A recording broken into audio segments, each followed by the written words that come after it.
Yes, Kampala TV 256 gwena muganange akyagyeekumiddeko nga gwe wasalawo ensonga zonna naddala mu kisaawe ky'ebyobufuzi mu ggwanga Uganda nga ogenda kuzifunira ddala no ku channel yaffe eya Kampala TV 256 nkubuulizaako ddala nenkwebaza emirimu gy'otuusaako engalo gwena atannaba kubeera ng'osubscribinga nja kusaba okusubscribinga okulikinga ate era n'okukomentinga. Amawulire mu ggwanga Uganda olunaku olwaleero gavuddeyo ne gatandika okutambula nga gategeeza nti bannakibiina kya National Unity Platform nga bano no bakulembeddwamu Ssaabakunzi w'ekibiina kino amanyiddwa nga Fred Nyanzi abakyaddeko wali e Bukomansimbi nga nno ekyabakyazizaayo okwogeramu n'ababaka baabwe kw'oteeka n'okkunga Abannayuganda okwongera okunnyikirira ennono y'ekibiina kya National Unity Platform. Ojja kujjukira nti mu constituency y'e Bukomansimbi eno nno yeeva omubaka omukyala amanyiddwa nga Veronica Nannyondo ate nga yeeva n'omubaka w'ekibiina ekya National Unity Platform amanyiddwa nga Kayemba Solo naye nga amawulire gasinze kwetoolera nnyo ku mukyala amanyiddwa nga Nannyondo Veronica. Ojja kujjukirako emabegaawo nti omubaka ono omukyala owa Bukomansimbi amanyiddwa nga Veronica Nannyondo yavaayo n'aggyayo omukono gwe gwe yali ataddeyo ogwali ogw'okujja obwesigwa mu bakomishona ba paliamenti y'eggwanga Uganda abanono nga be beezibika ssente ne beeyongeza ensimbi z'omuwi w'omusolo nga muno mwe mwali n'omubaka amanyiddwa nga Mathias Mpuuga Nsamba. Nannyondo Veronica yavaayo n'awandiika ebbaluwa eyategeeza sipiika wa paliamenti y'eggwanga Uganda omukyala amanyiddwa nga Right Honorable Anita Among n'amutegeeza nti omukono gwe yawuddiisiddwa n'aweebwa olupapula olwabadde olwa attendance list kyokka ye nga tamanyi nti olupapula luno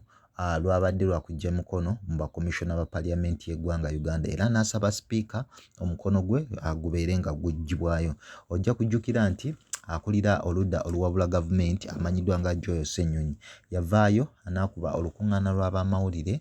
n'avaayo n'ategeeza oba n'atangaaza eggwanga n'agamba nti omukyalo ono si memba ku kabineeti y'abooludda oluvuganya gavumenti so talina nsonga n'emu emuleeta mu lutuula lwabwe nga si memba era n'avaayo ne yeewuunya nti ng'omubaka olina okuba nga oli muyigiriza ekimala nga tomala gateeka mukono gwo naddala ku kiwandiiko ky'omala gasanga n'agamba nti ekiwandiiko ekyali kijja obwesigwa mu bakomishona ba paliamenti y'eggwanga Uganda kyali kiwandiikiddwako nga kiraga bulungi nti emikono gye bakuŋŋaanya gijja bwesigwa mu bakomishona naye ate kyamwewuunyisa omukyalo ono okuvaayo n'agamba nti lwe lupapula lwe lumu lwe bakozesa nga attendance list mu mbeera ey'okujja emikono mu bakomishona ba paliamenti y'eggwanga Uganda. Kati nno bannakibiina kya National Unity Platform bwe babadde side z'e Bukomansimbi omukyalo ono bayongedde okumuteekera ddala ku nninga nga bagamba abannyonnyole ekigendererwa kye ekyali eky'okuggyayo omukono ogwo ogwali ogw'okujja obwesigwa mu bakomishona ba paliamenti y'eggwanga Uganda. Olukuŋŋaana luno lwatudde side za wali e Kawoko mu Butenga sub county bannakibiina kya National Unity Platform abadde bakulembeddwa Fred Nyanzi n'omukyala amanyiddwa nga Farida Nabatanzi bano nno be balumbye omukyala amanyiddwa nga Veronica Nannyondo nga bamutadde ku nninga bamusaba aveeyo annyonnyole lwaki yaggyayo omukono gwe ogwali ogw'okujja obwesigwa mu bakomishona ba paliamenti y'eggwanga Uganda naye omukyala ono bwe yateereddwa ennyo ku nninga ngenda kujja nkutegeezaawo ebigambo bye yavuddeyo n'ategeeza naye ojja kujjukira nti emikono gino egyali gikuŋŋaanyizibwa gyali gya kujja bwesigwa mu bakomishona ba paliamenti y'eggwanga Uganda nga muno nno mwe mwalimu owa kibiina kya National Unity Platform w'Ennyendo Mukungwe Mathias Mpuuga Nsamba mwe mwali omukyala amanyiddwa nga Prosy Mbabazi onono nga Weerubanda omubaka omukyala ate nga Esther Afoichan onono nga mubaka mukyala okuva ali mu Zombo ate n'omubaka amanyiddwa nga Solomon Sranyi w'Ebukooli Central banono be bakomishona abana abeegabanya akawumbi kamu mu obukadde 700 nga zino zaali ez'okweyongeza oba okwesiima emirimu gye baali bakoze. Bo bannakibiina kya National Unity Platform kye baavaayo ne bategeeza nti buno nno bubeera buli bwanguzi naddala obubeera tebutegeereka oba obwewuunyisiza ddala, naye nga ojja kujjukira nti bannakibiina kya National Unity Platform bwe baavaayo ne bategeeza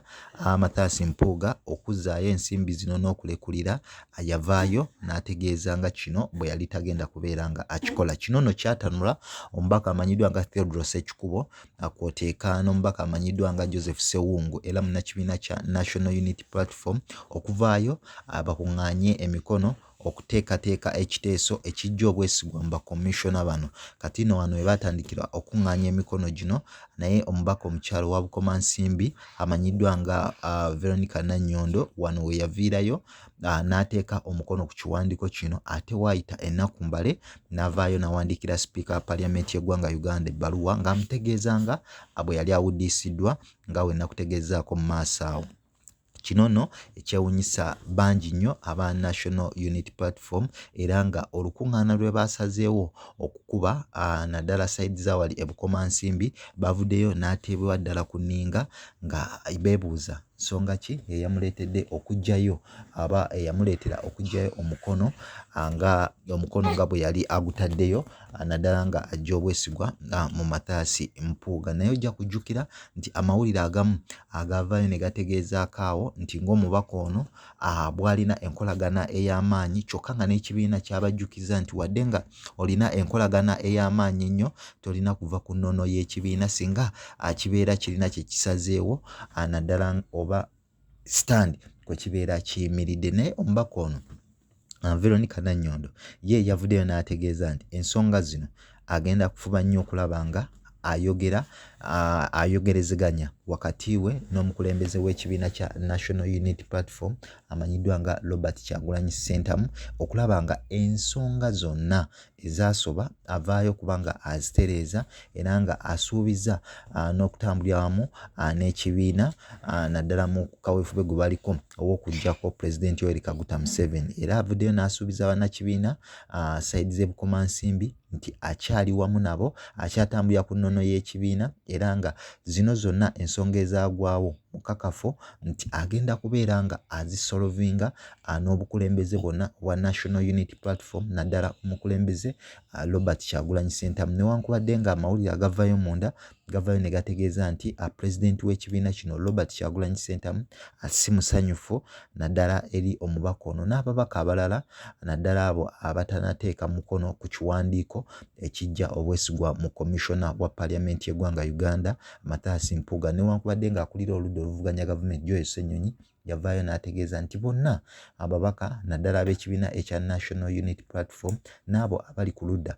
oluwabula gavumenti bandibadde baatadde dda omukono ku kiwandiiko kino okusobola okulwanyisa enguzi. So ge amawulire agavaako e Bukomansimbi Gwenda Mugandange akyekuumidde ku Kampala TV 256.